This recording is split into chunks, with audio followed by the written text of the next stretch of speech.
Bismillahirrahmanirrahim. Assalamualaikum warahmatullahi wabarakatuh. Waalaikumsalam warahmatullahi wabarakatuh. Atuh. Alhamdulillahirabbil alamin. Pertama-tama marilah kita panjatkan puja dan puji syukur kehadirat Allah Subhanahu wa taala yang telah melimpahkan rahmat, hidayah serta inayahnya sehingga kita dapat berkumpul bersama-sama untuk mengerjakan tugas usul fiqh yang dipandu oleh dosen kita tercinta Ustadz Fahmi. Dan perkenalkan kami dari kelompok 6 dengan tema metode istinbat yang akan kami bahas bersama. Untuk selanjutnya akan dijelaskan oleh Saudara Isma, kepadanya dipersilahkan. Baik, terima kasih. Sebelumnya saya akan memperkenalkan anggota dari kelompok 6, yaitu saya sendiri Ismatul Laila, ada Anissa Wuning Pawitri, ada Fawas, dan juga Wafi Ainul Azizah, dan juga Abdan Maskuri. Next.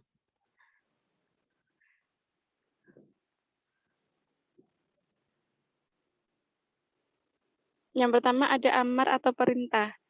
Pengertiannya, suatu tuntutan atau perintah untuk melakukan sesuatu dari pihak yang lebih tinggi kedudukannya kepada pihak yang lebih rendah tingkatannya.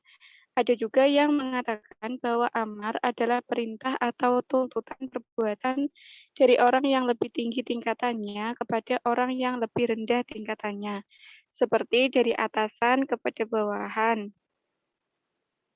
Nah, perintah untuk melakukan suatu perbuatan seperti dikemukakan oleh Udaribik dalam bukunya Tarikh al-Tashri disampaikan dalam berbagai gaya atau redaksi. Antara lain yang pertama, perintah tegas dengan menggunakan kata amaro dan yang seakar dengannya. Yang kedua, perintah dalam bentuk pemberitaan bahwa perbuatan itu diwajibkan atas seseorang dengan memakai kata kutiba. Yang ketiga, perintah dengan memakai redaksi pemberitaan atau jumlah khobariyah, namun yang dimaksud adalah perintah. Yang keempat, perintah dengan memakai kata kerja perintah secara langsung. Yang kelima, perintah dengan menggunakan kata kerja mudhari yang disertai oleh lam al-amr. Yang keenam, perintah dengan menggunakan kata farada. Yang ketujuh, perintah dalam bentuk penilaian bahwa perbuatan itu adalah baik. Dan yang kedelapan adalah perintah dalam bentuk menjanjikan kebaikan yang banyak atas pelakunya.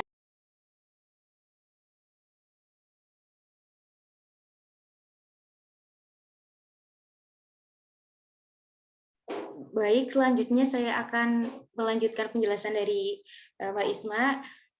Kemudian ada hukum-hukum yang mungkin ditunjukkan oleh bentuk amar.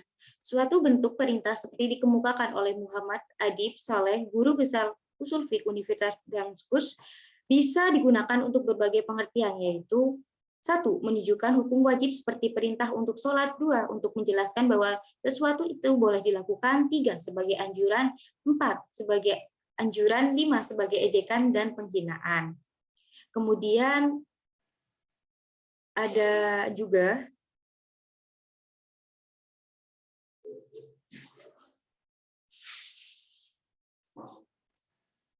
kaidah-kaidah yang berhubungan dengan amar. Menurut Muhammad Adib Saleh, ada beberapa kaidah yang berhubungan dengan amar, yaitu kaidah pertama. Meskipun suatu perintah bisa mewujudkan berbagai pengertian, namun pada dasarnya suatu perintah menunjukkan hukum wajib dilaksanakan kecuali ada indikasi atau dalil yang memalinginya dari hukum tersebut. Yang kedua adalah suatu perintah harus dilakukan berulang kali atau cukup dilakukan sekali saja. Menurut jumhur ulama fikih, pada dasarnya suatu perintah tidak menunjukkan harus berulang kali kecuali ada dalil itu. Kemudian kaidah yang ketiga adalah suatu perintah haruskah dilakukan sesegera mungkin atau bisa ditunda-tunda. Pada dasarnya suatu perintah tidak menghendaki untuk segera dilakukan selama tidak ada dalil lain yang menunjukkan untuk itu. Karena yang dimaksud oleh suatu perintah hanyalah terwujudnya perbuatan yang diperintahkan. Kemudian yang selanjutnya adalah nahi atau larangan. Pengertiannya, menurut bahasa, nahi artinya larangan atau meninggalkan sesuatu. Adapun menurut istilah, nahi ialah tuntutan meninggalkan perbuatan dari yang lebih tinggi derajatnya pada yang lebih rendah. Dalam melarang suatu perbuatan seperti disebutkan oleh Muhammad Hudaribik, Allah juga memakai berbagai ragam gaya bahasa, di antaranya larangan secara tegas dengan memakai kata naha atau yang akar dengannya yang secara bahasa berarti melarang. Kemudian yang pertama adalah larangan secara tegas dengan memakai kata naha atau yang seakan dengannya yang secara bahasa berarti melarang. Yang kedua, larangan dengan menjelaskan bahwa suatu perbuatan diharamkan. Yang ketiga, larangan dengan menegaskan bahwa perbuatan itu halal dilakukan. Yang keempat, larangan dengan menggunakan kata kerja mudhari yang disertai huruf lam yang menunjukkan larangan. Yang kelima adalah larangan dengan memakai kata perintah namun bermakna untuk meninggalkan. Yang keenam adalah larangan dengan cara mengancam pelaku dengan siksaan pedih. Yang ketujuh, larangan dengan sifati perbuatan itu dengan keburukan. Yang kedelapan adalah larangan dengan cara meniadakan wujud perbuatan itu sendiri.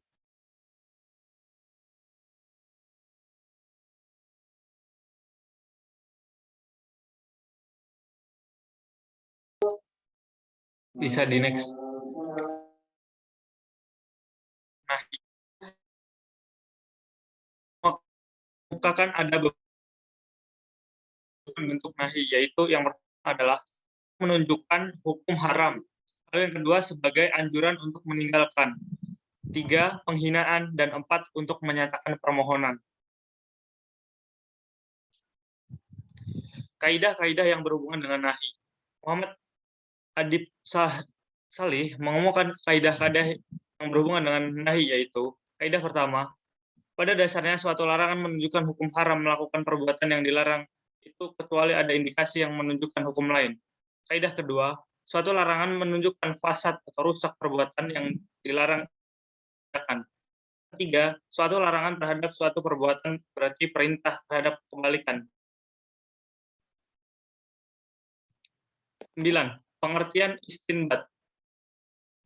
Secara etimologi, istinbat berasal dari kata-kata benda, bentuk masdar dari nabatah, yang butuh naptan, yang berarti air yang keluar dari dalam sumur yang kali pertama digali.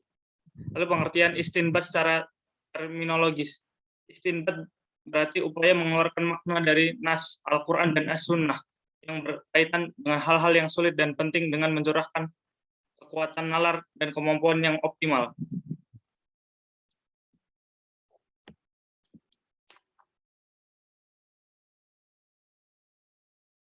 Jadi istinbat bisa saja dilakukan oleh ulama-ulama fikih dan ulama yang ahli di bidang selain fikih.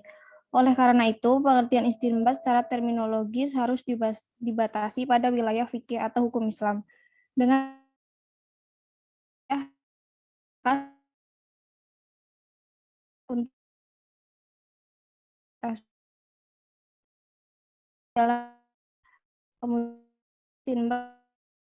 lafadz khas adalah lafadz yang digunakan untuk menunjukkan kepada sesuatu yang terbatas jumlahnya, mencakup segala sesuatu yang bisa diterapkan kepadanya atau diterapkan kepada individu-individu tertentu.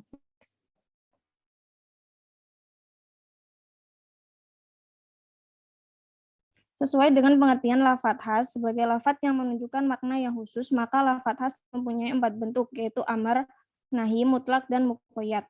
Yang pertama, amar. Menurut amar,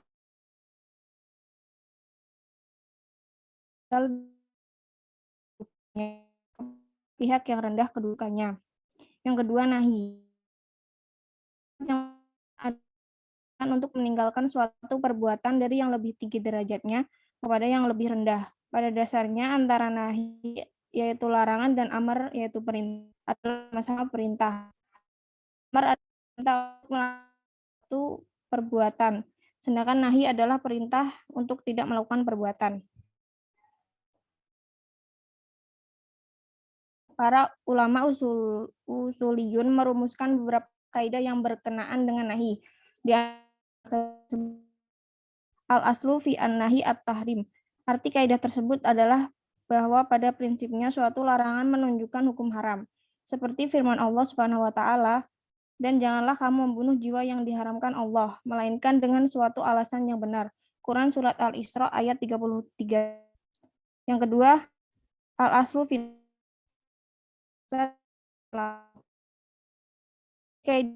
suatu larangan menunjukkan fasad atau rusak. Perbuatan yang dilarang itu jika dikerjakan. Kaidah ini disepakati apabila larangan berkaitan dengan perbuatan atau perkataan yang isinya memang bukan diharamkan karena ada indikasi tertentu.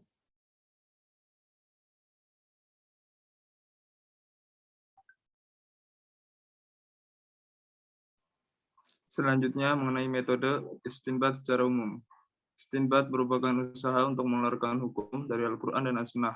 Sedangkan Al-Quran dan As-Sunnah sebagai dalil hukum Islam yang asasi dalam menunjukkan hukum menggunakan berbagai cara. Ada yang tegas dan ada yang tidak tegas. Dan ada yang melalui arti bahasa dan ada juga melakukan maksud hukumnya, melalui maksud hukumnya. Sekian, terima kasih. Ya, mungkin itu saja penjelasan dari kelompok kami. Mohon maaf jika ada kesalahan kata dalam penyampaian materi. Semoga materi ini bermanfaat untuk kita semua. Amin, amin, ya rabbal alamin. Wabillahi taufiq wal hidayah. Wassalamualaikum warahmatullahi wabarakatuh. Waalaikumsalam Waalaikumsalam warahmatullahi warahmatullahi wabarakatuh. wabarakatuh.